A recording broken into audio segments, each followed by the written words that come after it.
There we go. So this was along with at least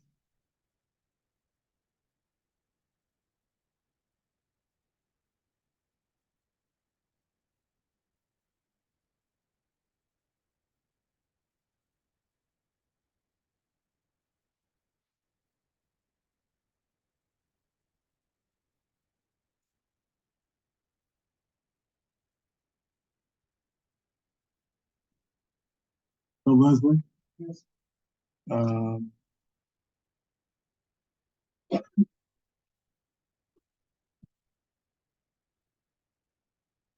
Look at this. So this is the zoo. I've already watched it. I just stopped the video so it shows this instead of me. And this is me. And then when people start coming in, it'll just say in this. And it's already recorded or recording. And it's 7 minutes till now. So we are on the ball, right? Yes. Here's all the instruction manuals. Oh my God. And yesterday, I wish you were here. It rang non-stop. I mean, every time I try to do something, like,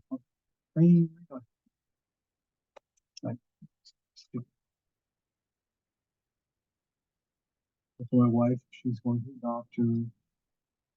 She's they're trying to treat her UTI. And she's already been through one round. So she's going back to the doctor. And she's going to go to Alabaster to the pharmacy because I told her you need to move your script over. So, and when she comes back to me in a couple hours, I'm going with her downtown to pick up postage and things.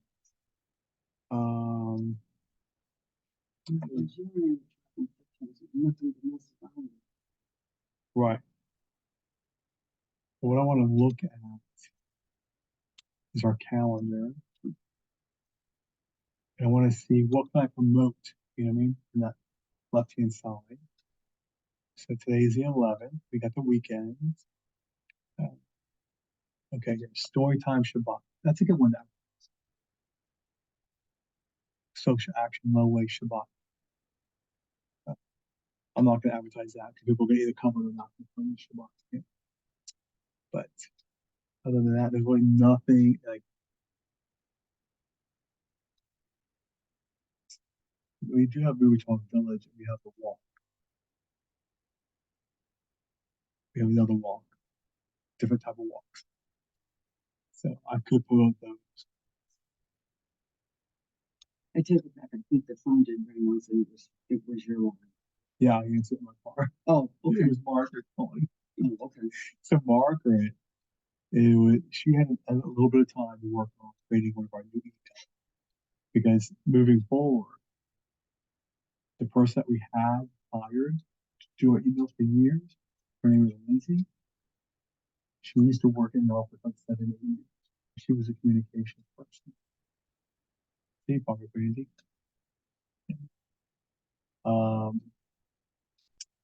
Moved to North Carolina. We kept working on a contract basis. Hello. How are you? Hello. Hey, you can hear me. Yeah. I don't have my picture on. Well, but I'll try to work really hard and recognize your voice. Okay, now you have a picture. See, now you see Leslie.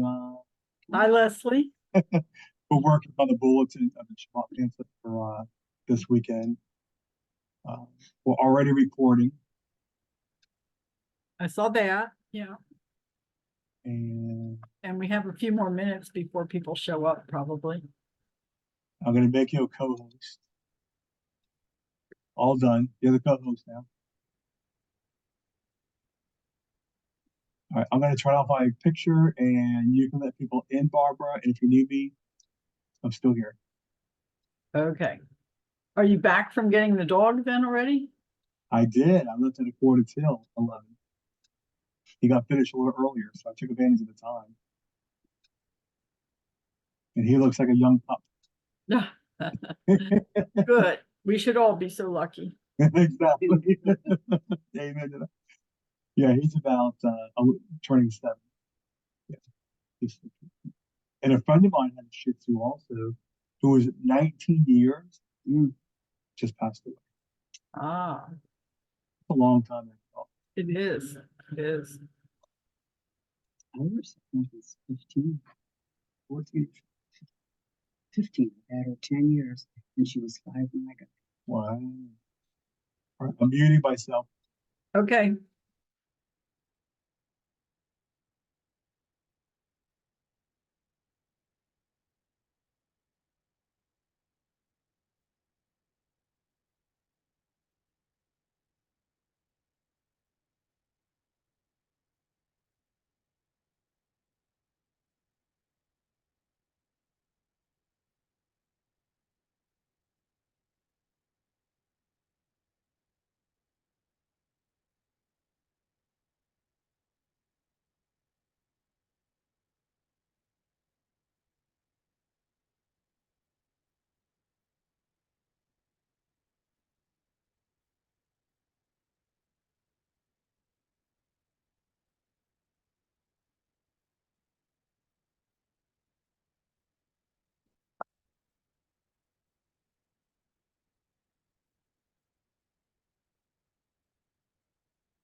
Hi, Eddie.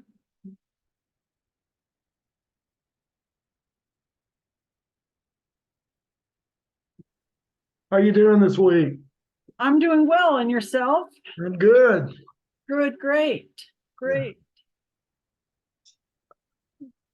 It's not, we were away for the holiday, and it's nice to finally this week feel like we're getting back to normal. Scott's back in school, and Yeah. things go back to normal. Well, I had the flu from December 26th to January the 1st, so I'm getting back to normal too. So Oh, that's terrible. it was bad. You tested, it was just the flu. There wasn't. Yeah, it was the flu. I went to the doctor. My niece and I had breakfast, and we both came down with it at the same time. Oh, So either she gave it to me or I gave it to her, but we forgive each other. well, glad to hear you're better now. Yeah.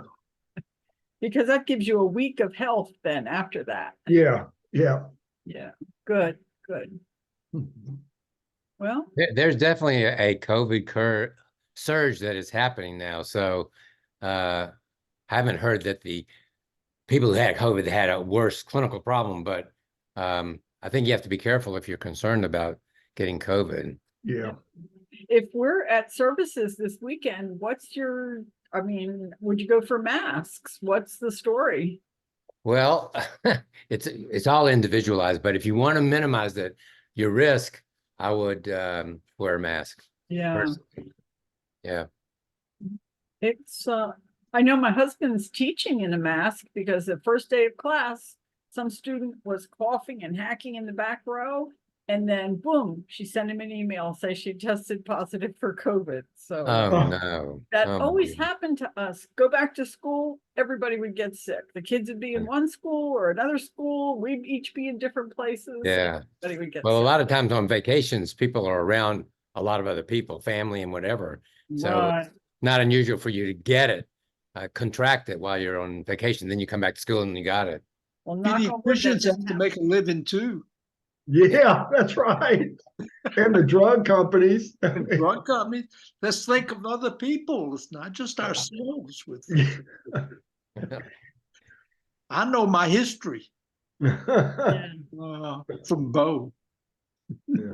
You didn't get your history from the Torah, though. We learned that, right? Yeah. No, we know that. Yeah. Well, we've got another minute or so, I guess, before we cut people off. Howard, are you by yourself? No Suzanne today? Yeah, she's got another meeting. She's at another computer on another Zoom call. She's relying on you to tell you everything important. Right, I'm taking mental notes. I'm sorry, my ears aren't so good. You said minimal notes or I'm gonna stay awake. I know that. Oh, yeah, we'll work on that with you. Hi, Margaret. So, They're muted. You mute, Morgan. Sometimes it's a good idea. And hello, Cherie. How are you doing?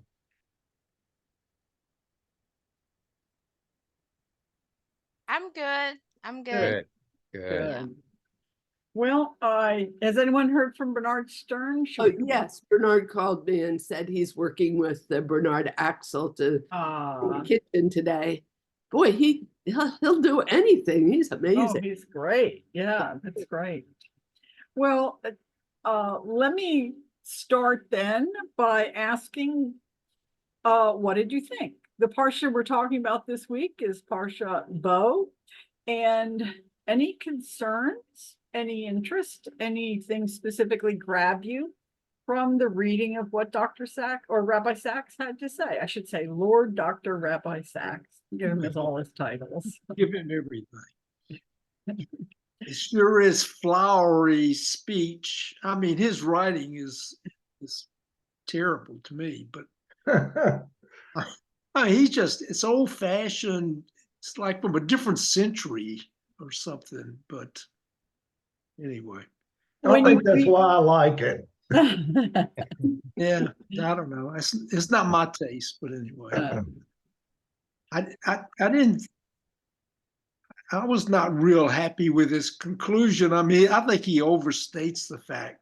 I mean, I don't have any trouble agreeing with him, that your story is important and your history is important. And I think it's a lot more important, he thinks that's the most important thing that we offer. Well, I don't think that's the most important thing, but it is an important thing. You should know where you come from. I think it's been important to the Jewish people.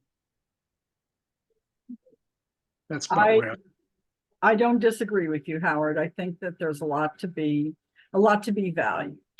Let's just do a quick rundown of Parshat Bo, which is continuing the story of the Israelites getting ready to leave Israel, or finally being allowed leave Israel.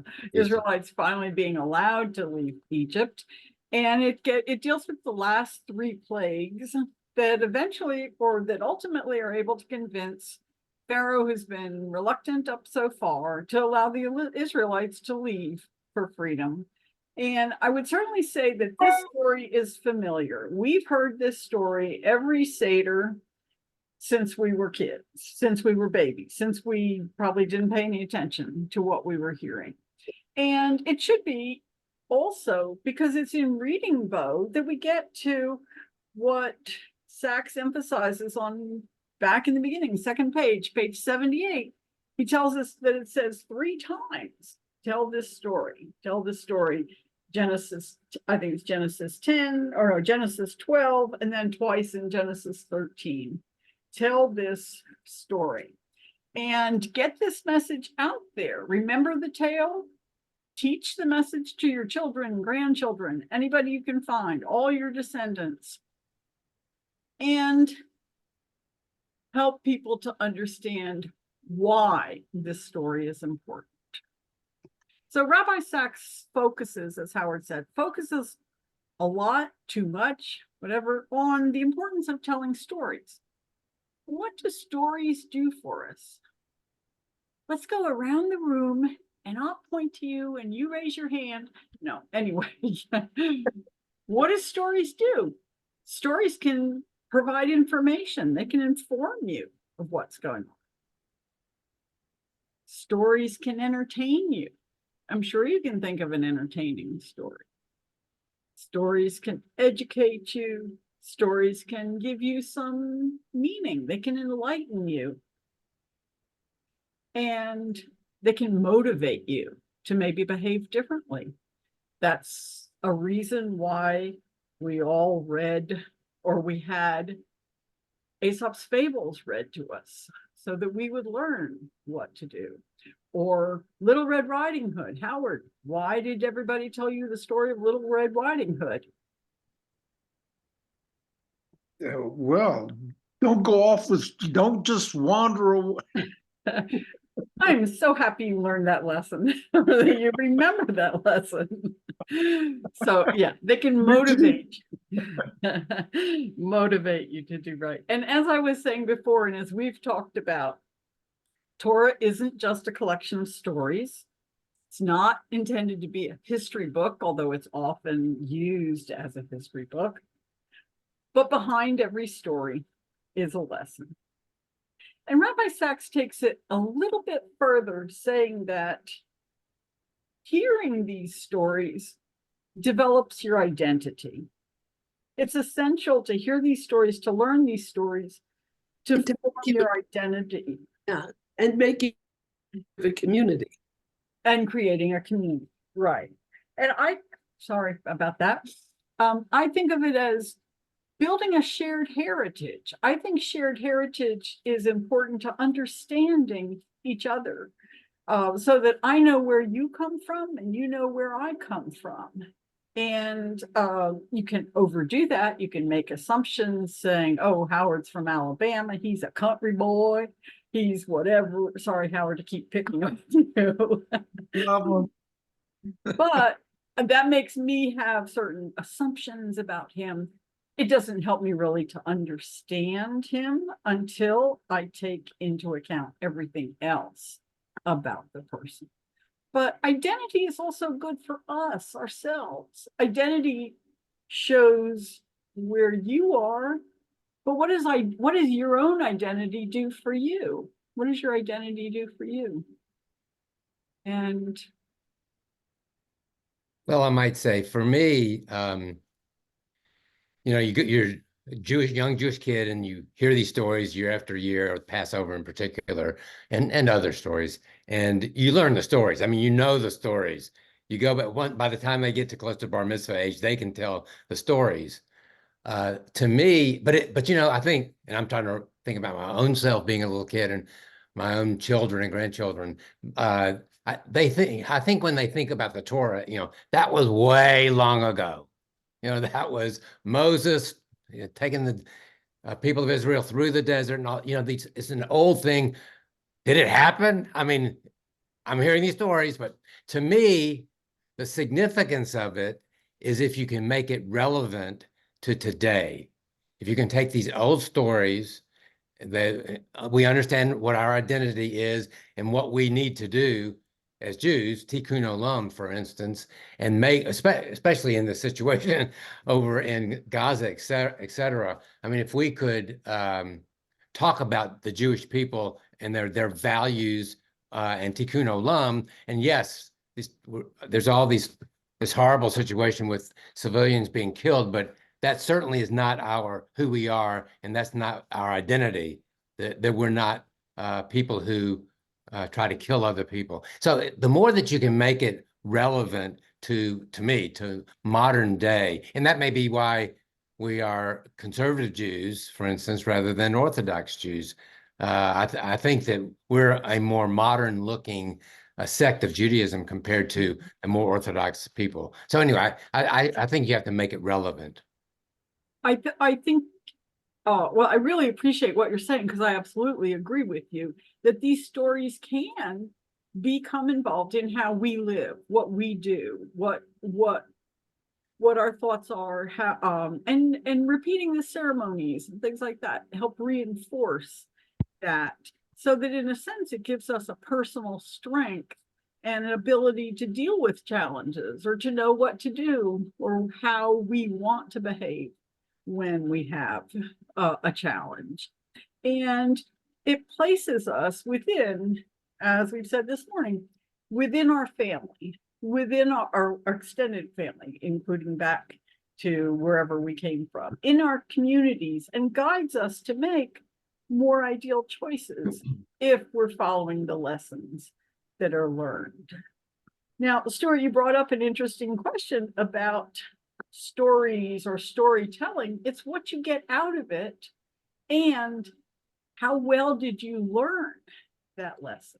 How well did you learn that lesson, or what was supposed to be there? Eddie, you look like you're getting ready to say something. Well, I have something to say. I think before these stories have to mean anything to you. You have to come to the point where you believe the stories.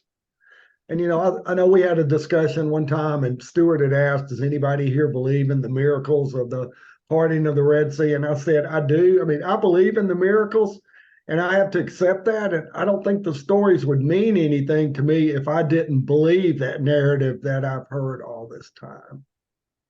Because I can think of a lot of other stories we've taught as a collective community that I don't believe anymore. That I was brought up that way, but I don't believe those stories, but I do believe these. I want to say how glad I am that you said that, because it touches on what I want to talk, or one of the things that I want to talk about. And that is that I believe some of the stories and not others, as you do. And the only word I would take out of yours is the word miracle, because I'm going to try to make the point today that they don't have to be miracles, that they can be natural occurrences. So ask me after I'm done talking about these plagues, ask me what you could possibly say about the parting of the Red Sea, if you want to use that as your example. But let me go back to storytelling for a minute. How do we learn? Well, in all my, I don't know, I must have taught for 2 or 3 years. All the 2 or 3 years that I taught, I learned that hands-on learning is what works best, even if you're presenting something totally new, or hands-on learning where you can compare to something something you're familiar with, something that works. So if we talk about telling stories, and we go to, this one is a real obvious one. We talked about how we've gotten the Passover story over the years. At some point, we probably all saw the Passover story in the Maxwell House Coffee Haggadah. I wish I'd brought one to the table with me, but if you can picture the little handout, freebie handout, it's been out since, I don't know, the 20s or 30s. The Maxwell House Coffee used it as an advertising to get you to buy their Passover brand of coffee.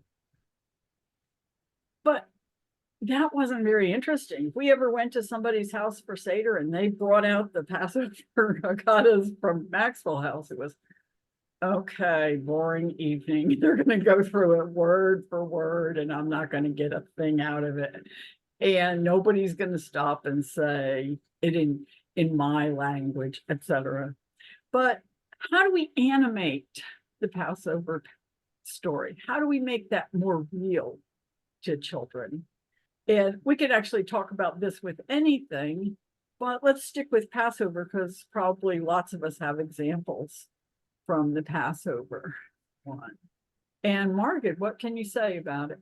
Well, a few years ago, I found a play that was somebody wrote. I found it online, and so everybody in the family, there were more parts than people, so everybody in the family got to, have a couple of parts, and we had my husband got to play God, which he wanted to do his whole life, so that was fun. And so there was somebody played Moses, and we just reenacted it. And interestingly enough, last year, our family went to a Seder at the Rothmans, and Rabbi Henkin was there, and he pulled out this exact same thing. And of course, there were more kids there. And so so we didn't need to use any grown-ups, and all of the kids took part in reenacting the story. So it made it more really made it more dynamic and memorable for them than the Maxwell House, which I remember, which I understand at all. Maxwell House. but, And now you can uh, get Publix editions of it or Winn-Dixie editions of it. Yeah. well, I hope it has the same pictures for at the Haggadah at the back.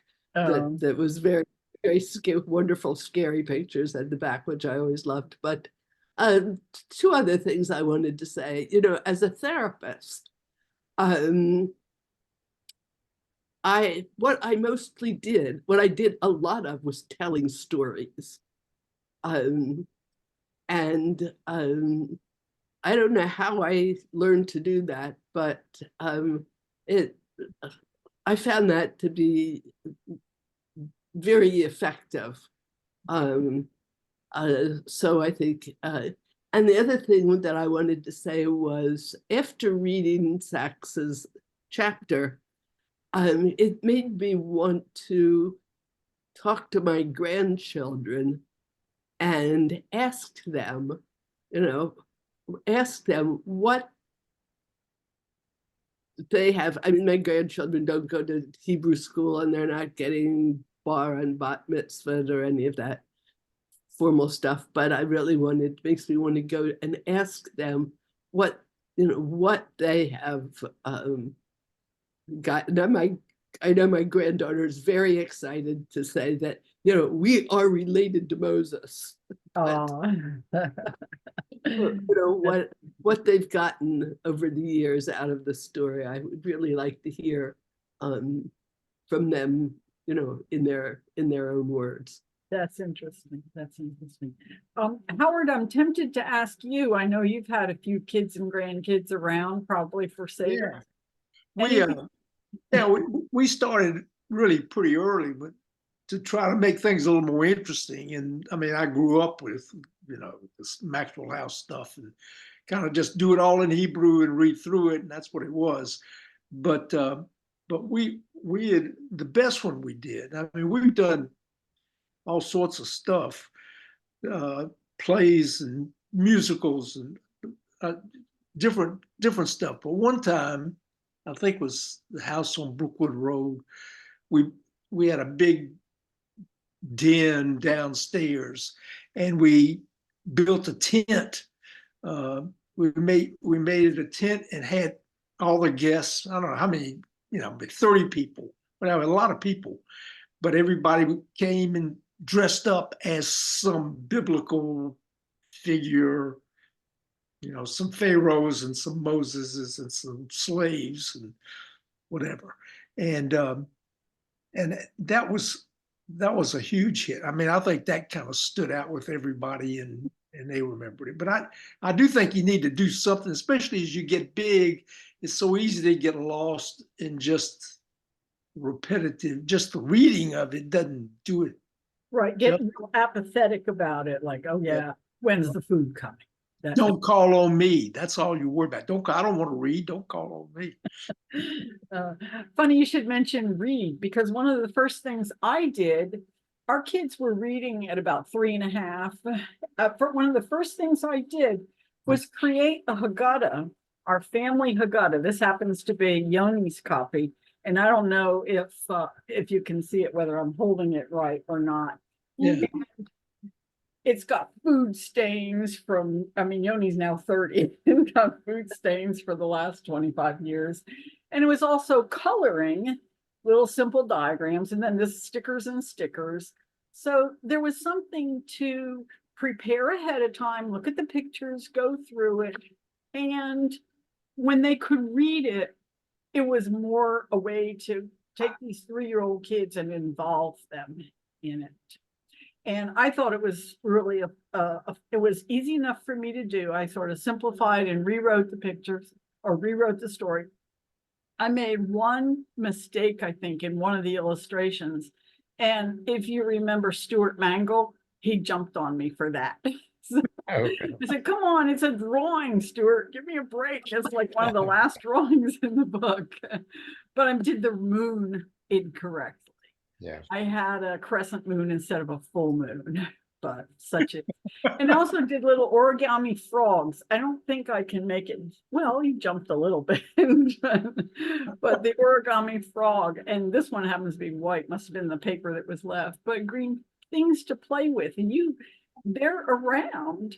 And actually, even when you take the drop of wine and put it on the plate for each of the plagues, also fun, also hands-on. Right. He's also something. You throw it out. You throw it out without anybody speaking. You can't do it if you have enough people there. Somebody's going to say something. Oh, Do that. Y'all will take it after you dip it out. You got to flip it outside without anybody speaking to get all those sins out, all those plagues away from you. Oh, I didn't know that part, but absolutely. Yeah, that's Absolutely. important. Absolutely. See, I learned something new. Great. Right. So we do that same thing in terms of the Passover thing, dressing up and telling Yeah. stories and making fun and trying to interact and make it participatory.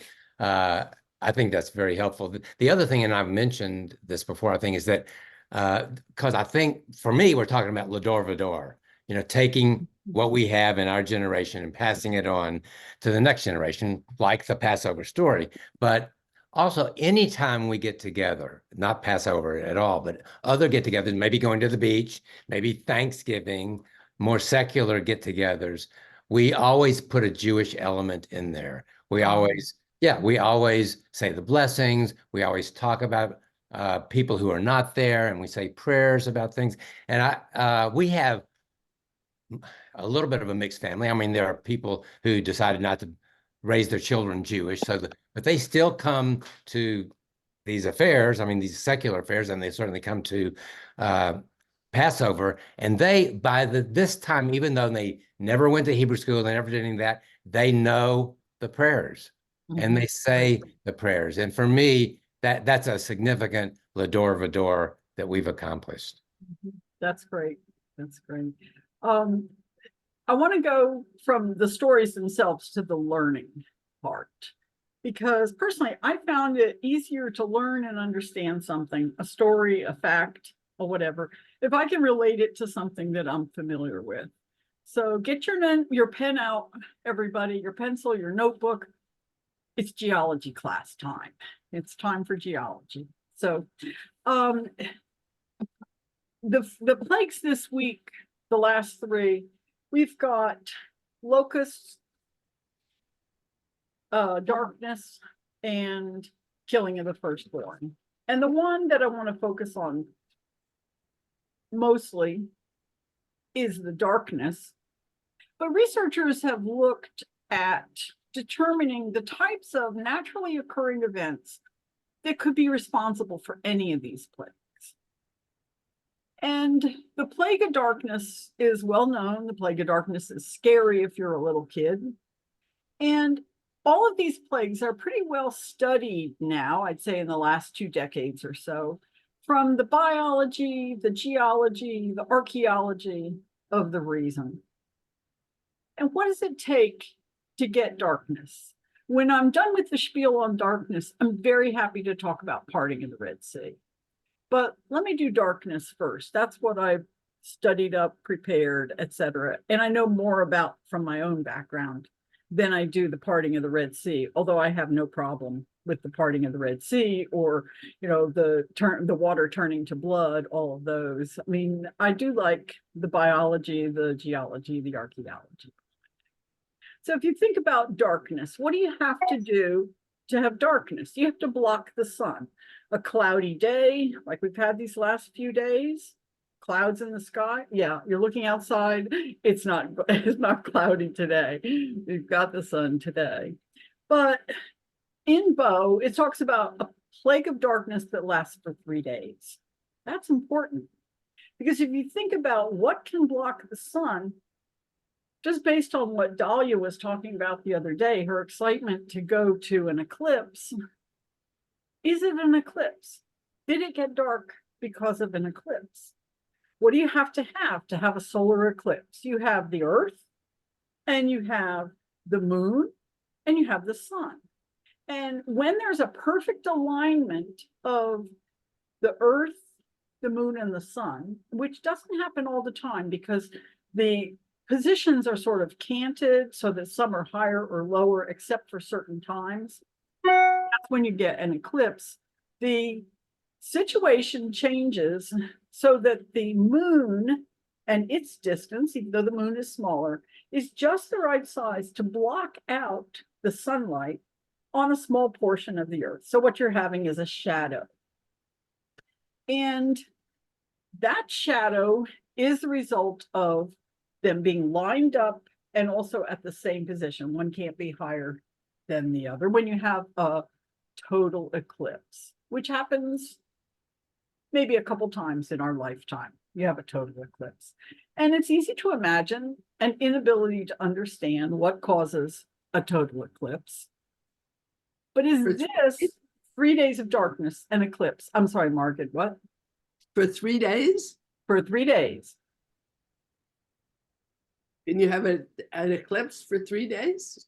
That's the question. Could it be an eclipse? Can an eclipse last 3 days? No. Okay. Yeah. The Could have winning been a vote volcanic is. explosion. It could have been a volcano somewhere Yeah, else. right. Oh, no, you must have read ahead. You That's must what I have thought. been- but yes, counting the votes for was it an eclipse? No. Eclipses last from a few seconds to, I think the maximum one is like 7 to 8 minutes long, that you have everything in perfect alignment because the earth is moving, the moon is moving, and that alignment is not going to last. So total darkness of a solar eclipse lasts for a maximum of about 7.5. So, okay, the no's have it, and I heard 3 no's. The no's have it. It wasn't an eclipse. All right, Margaret, fresh off a volcano landscape, tell us what you think might have caused the plague of darkness. What other possibility is there? You mean besides a volcano? No, I'll go with volcano if that's what you I want. remember reading about Krakatoa, when the explosion of Krakatoa.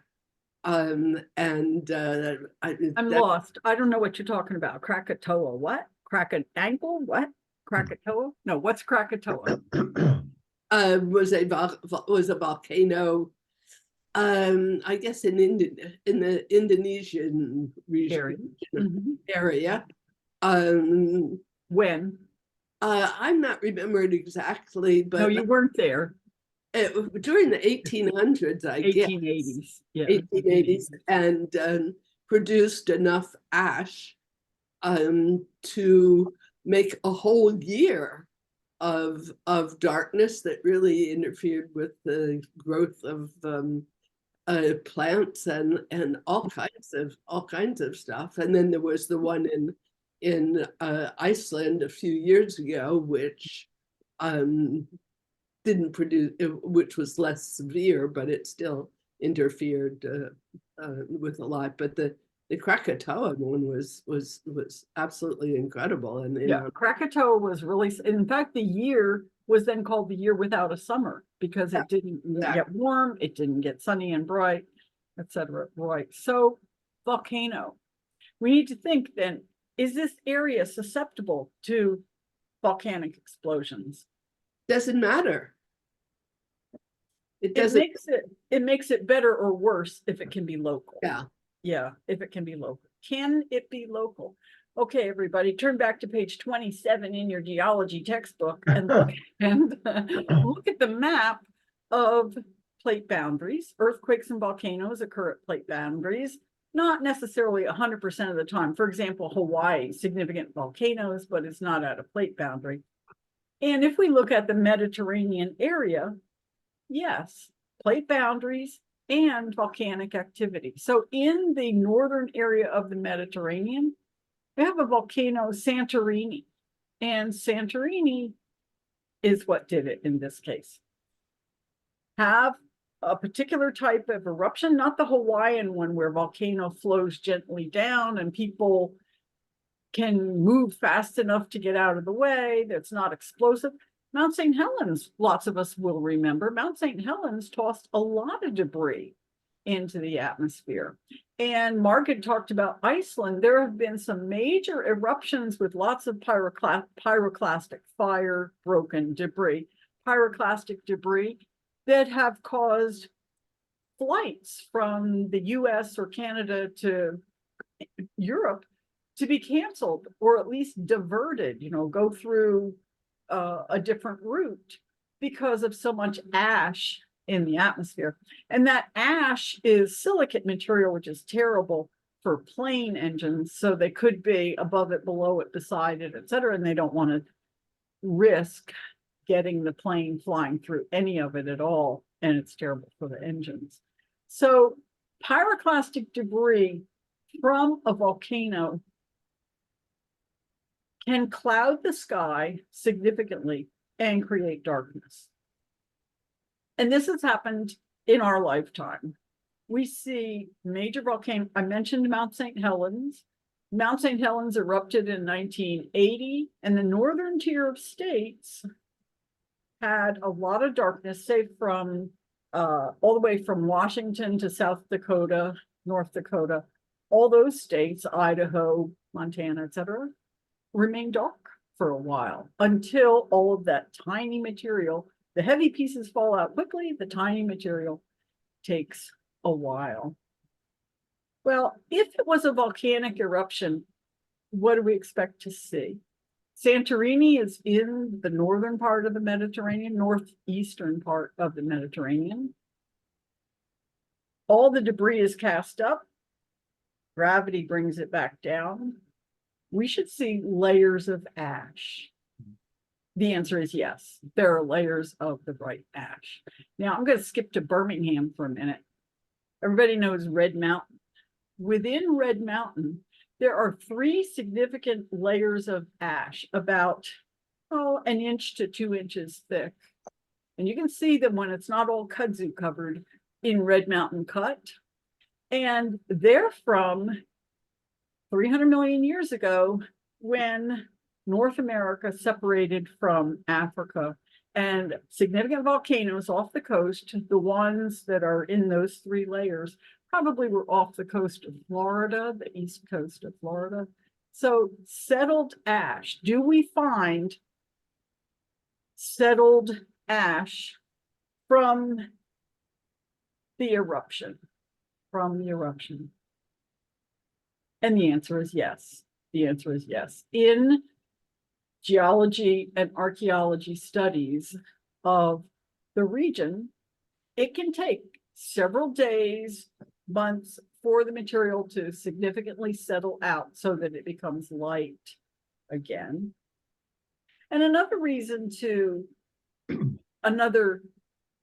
Torah reason, not scientific reason, to believe or to accept the idea that this could be volcanic, or that a volcanic explanation with pyroclastic debris in the sky caused the plague of darkness.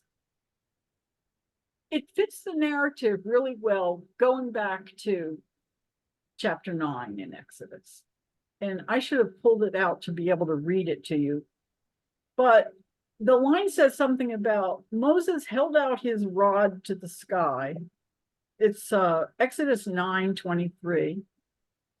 The Lord sent thunder and hail, and fire streamed down to the ground.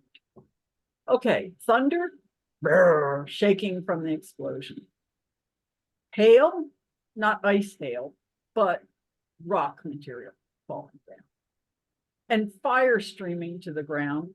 Some of those particles are so hot, they're glowing red, etc. So the fact that we hear it even before the plague itself suggests a viable reason for this. So here we have this earlier pyroclastic episode in which the volume of particles wasn't enough to create darkness, or it created darkness, but not the significant day-long series of darkness. Now it fits my desire for learning. Can I relate it to something I know? and I can relate the possibility of this plague of darkness to something I know. Okay, I know eclipses, too short, not it. But I'm aware of pyroclastic debris from an eruption in which a lot of the surface is destroyed and exploded away. In Mount St. Helens, for example, the mountain lost part of its top during the eruption. So you look at a picture, you don't even have to be specific as a topographic map. You can see a significant portion of the mountain was blown away, exploded into particles, went up, and Santorini's eruption. And I'm sorry, I didn't write down the year, so I'm not going to remember it exactly, but I think we're talking 2700 BCE when this is occurring. And I'm sure that whoever was studying it in that particular study made sure that it fit. But yeah, it's also datable because you can date the deposits from it and get an age. So it's reasonable for me, or I am able to accept that, yeah, this happened. Now, unlike Eddie, I'm not going to say miracle, but this happened. The darkness happened. The hail happened. And it makes it a recounting that's real to me, not just a biblical story, as I might have thought when I was 5 years old. Biblical stories, you know, do our little felt diagrams of the things happening. Is any of the idea of the volcanic eruption uncomfortable for you? Shuri, was that a no? No. So was the, you may have mentioned this, but did that affect the Jews as well? Yes. Yeah. They may not have had, depending on the way the winds were blowing, they may not have had exactly the right amount. So for example, when Mount St. Helens erupted, it went across the northern tier of states. It didn't hit necessarily other than, you know, like Los Angeles or anything. So I don't know what distance we're talking about. Go ahead, Margaret. Well, I think also we have to take into account the use of numbers in the Bible. I've been reading this year, I've been reading Everett Fox translation, and he has extensive notes. And he talks about numbers 3, 7, 10, 40, and you can see how frequently, and I think Stuart has pointed some of this out too before, that how frequently the same numbers appear. He, in his discussion, he says that that the numbers, the numbers that are chosen, and then the ages of people and so on are chosen because they produce order. And that the fact that the repetition of the numbers is meant to indicate that things move, that things are orderly rather than necessarily to represent an exact account. So I think that it gives you a little bit of wiggle room in whether or not this volcanic explosion lasted for 3 days. The darkness lasted for 3 days or a day and a half. The other thing I wanted to say is that I don't think that these I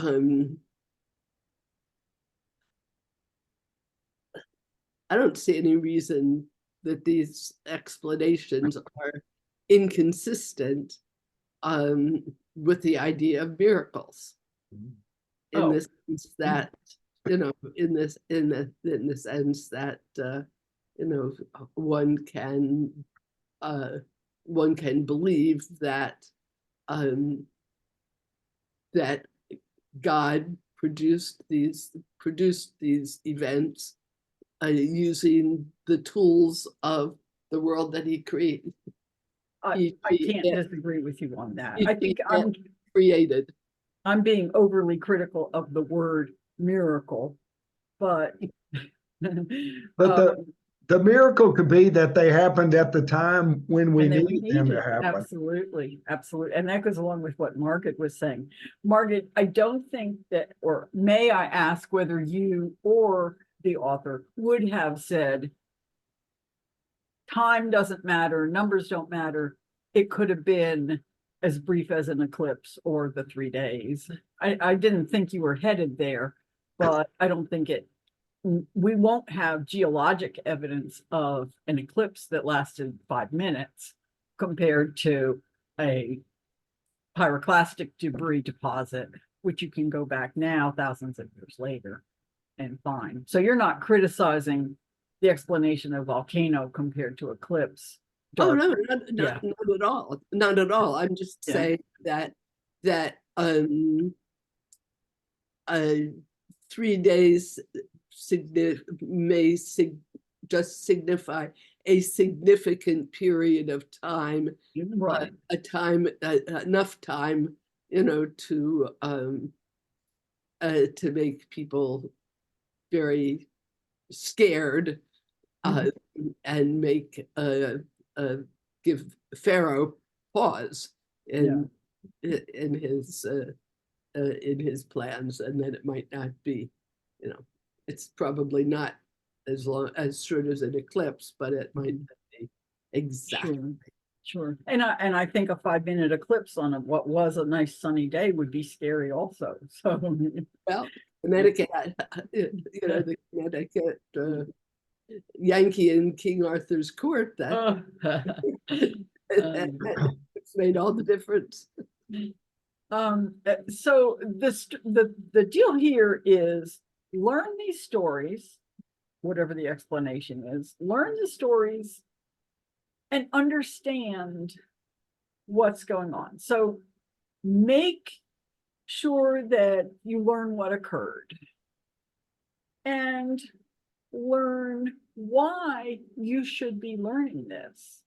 So disregarding volcanoes and anything else that might create darkness, this is the basis for which we learn why is this important? And why is it important? Because as Sacks said, we need to learn that these stories show us what God did for us. Not our ancestors, but us. And that's why it's what's the story? Why does it happen? What does it show? Remember the what does it show and teach that to your children, other children, etc., so that they can too understand the power of their God and what does that merit and why does God want us to do this. And Cherie, I'm remembering that I asked you once before to tell us what's the life-changing idea in this chapter. So let's go to page 80. You with us, Cherie? You got that? Okay. Please read it to us. Know your own story, because a story told across the generation is a gift. When you know who you are and why, you can navigate the wilderness of time with courage and confidence. So learn why, learn what it can do for you. Okay, so life-changing idea. What stories do you tell? What stories do you tell? Who do you tell them to? Cherie, you're still the big picture on my screen. Do you tell anyone any stories? You want to start with who and then stories? Am I old enough to have a story? I know you're not as old as Howard, but go ahead. I don't know. I mean, I don't think I'm old enough to have a story. I mean, I don't. Do you repeat any stories that I mean, I do, but they're not really. They're not as deep as these. But I've always said that. Um, I've always said that God has always provided, everything that I need. Because I feel as though I'm a hard worker and I'm willing to do what I need to do to make ends meet. And um, that's kind of the theme in our family anyway. So I always try to, I guess, remind my sister, because she's like 9 years younger than me. She's like really, the youngest. I always try to remind her that you don't always have to be like me and do so, you don't have to be like me. And we're here for her. And I try to remind her, I don't want her to look at me as like always super strong. I want her to be able to see like me as a person. And I always remind her that there were times when I've had to lean on like our brother, he's in the middle.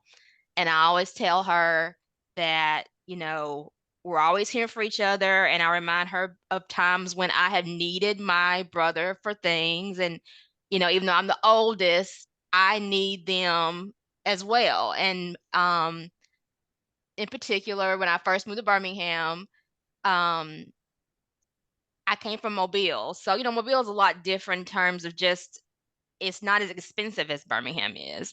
And I always try to remind her of the times when I had to lean on my brother and I was appreciative. She's always like, why do you do this for me? Why you do that for Mari? So I was like, well, there was a time when I needed him and he was there for me. And I probably would not have made it without him. And that's what we do for each other, as brothers and sisters. And it's not always about the oldest being the bearer of everything. We all need each other in different ways. And I appreciate it a lot. And I do things for him that I probably do look like, why are you doing that? But it's because I was very appreciative and I still am for the things that he's done for me. Even though I am the oldest, I try to remind her that it's not really about that at our age. We're brothers and sisters. We need each other. We lean on each other when we need to.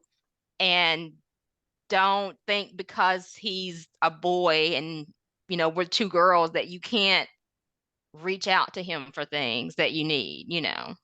I really appreciate that. And I think you're doing exactly this. You're using a specific example to tell her a message. And Yeah. it sounds like it's good. It sounds like it's really very, it's a great way to do it. One thing I could think of from my own perspective is using pictures with this. If you have pictures of over the break, we were in Florida with family and looking at pictures of our grandparents' generation and who their brothers and sisters were and how that fits together and what they did for each other. And it's back to illustrating it. I bet my family's going to remember, oh yeah, that picture and this relationship and this group of kids came over as kids and came from Russia as kids and this group was born here, that kind of thing. And then the differences between the two of them, who had to work and who could grow up and go to school and do something. I'm interested to ask everyone, thinking about what Rabbi Sacks said, did it convince you to do more storytelling? And if so, who could you be telling stories to? I no longer have little kids here, but I could find kids to tell stories to. I mean, it did for me, but I think I need to write mine down. I mean, I have nieces and nephews, and I've got about 50 pages of stories written down from growing up that explain kind of what the world was like when we were growing up in a small town in Wonderful. in the woods of Alabama, but I need to get the rest of them down. One thing I've done, I've kind of drugged Myra all over the country verifying some of these stories. Did this really happen? And how could this be in this place? But we've gone to Texas to try to find my grandfather's house, and we've gone to see a reenactment of the cattle drive that he used to do when he was a young man. And I took her to Virginia to find the place where my great grandfather's brother was killed in a Civil War battle, and to the hospital and to the cemetery, because a historian had written this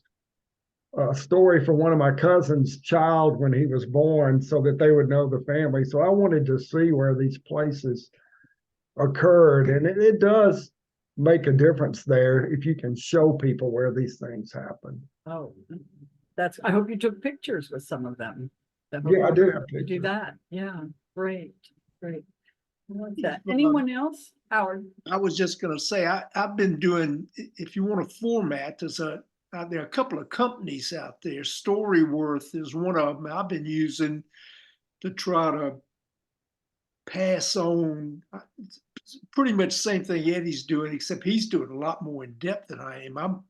I'm just sort of telling my life and what we've done and incidences, and mainly because I've realized, and I think all of us older people, how little we know of our parents and our grandparents. I mean, I didn't know any of my grandparents, and so I thought that this was I've been doing it for a year now, to leave a sort of a little history book for them to at least get an idea of what it was like in the old days, and what we did and what high school was like, and all that kind of stuff.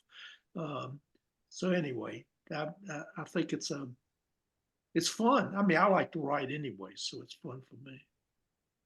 I think that's great. My father, when I was in high school, my father started writing. I didn't think anything of it because he always wrote on big legal pads.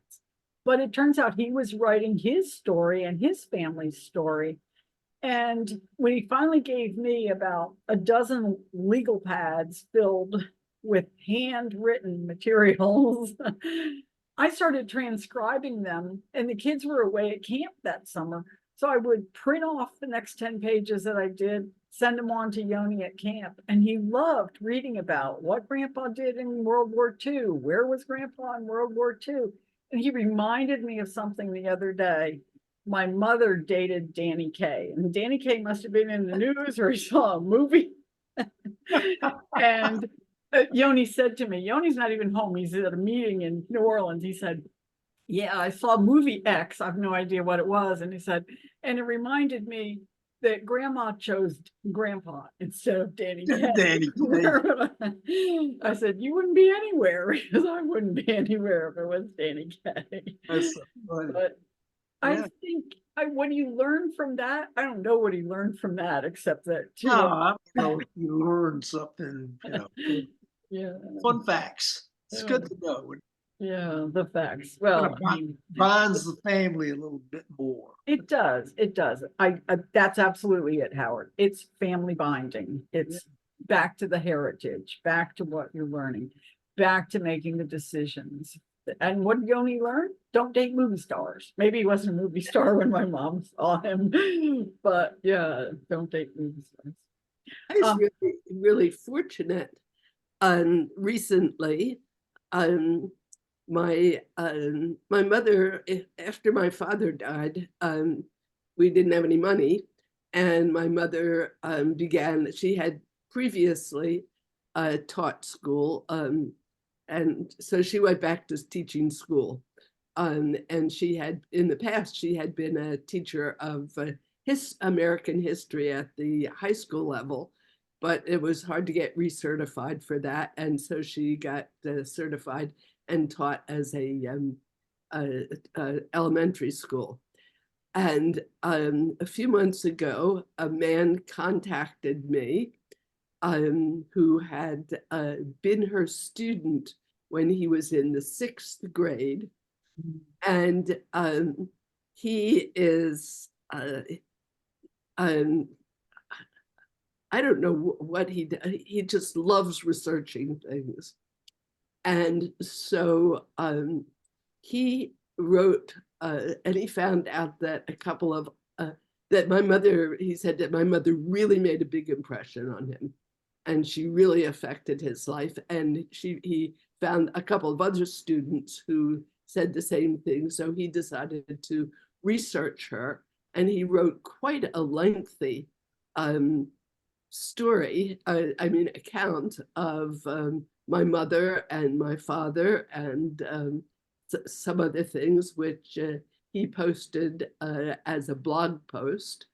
And I was actually thinking I might, it's quite lengthy, but it tells a lot about them. And I was thinking that I might actually post that on the, when my father's yard site comes up, on the Barry Dryer. Would you like to share that with us? Can you post a link to his blog that we can see? I'm fascinated in this. I want to see Eddie's. I want to see Howard's. I want to see your mother. And the other thing was my mother wrote a wonderful, many page thing about her history, and especially about a woman named Rosie, who was apparently born into slavery, but who then cared for my grandfather throughout his life, and my mother and her sisters.